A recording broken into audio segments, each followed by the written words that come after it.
Amerika versus Tiongkok, perang dagang atau perang gengsi. Nah, kalau disuruh milih nih, kamu lebih condong ke tim Amerika atau Tiongkok? Dua raksasa ekonomi ini terus bersaing buat jadi yang paling unggul di dunia perdagangan. Keduanya punya kelebihan dan tantangannya masing-masing. Tapi yang jelas, mereka sama-sama nggak mau kalah. Jadi siapa yang lebih kuat? Amerika Serikat, sang inovator mahal, punya sistem pasar campuran di mana kepentingan pribadi dan publik dijaga biar seimbang. Tapi jujur aja, kalau urusan dagang, mereka lebih protektif daripada punya pacar yang posesif. Kelebihannya, pemilik hampir setengah dari seluruh paten di dunia.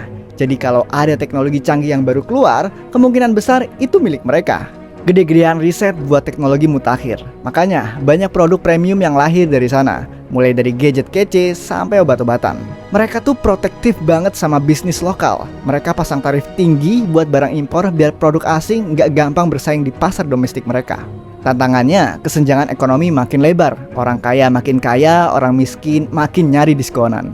Sekarang nilai dolar makin diancam sama negara lain, khususnya aliansi BRIC yang berani mulai ngelawan. Kalau Tiongkok, rajanya pabrik dunia. Kalau Amerika itu si jenius yang mahal, Tiongkok ini si ahli tiru-meniru yang gak kehabisan ide. Sistem ekonominya berbasis pasar sosialis. Jadi kepentingan bersama lebih utama daripada kepentingan aset pribadi. Kelebihannya, udah 13 tahun berturut-turut jadi pengekspor terbesar di dunia. Barang apa yang gak ada di Made in China, semua negara ada. Mereka punya biaya produksi murah, tenaga kerja berlimpah. Nggak heran kalau banyak perusahaan asing betah investasi di sana. Dan mereka itu terkenal jago banget dalam reverse engineering, alias mempelajari teknologi pesaing dan bikin versinya sendiri dengan harga lebih murah. Namun teknologinya juga nggak kalah, kayak DeepSeek. Namun dibalik itu semua, tantangannya Tiongkok ini berat banget. Tiongkok ini dimusuhi Amerika habis-habisan.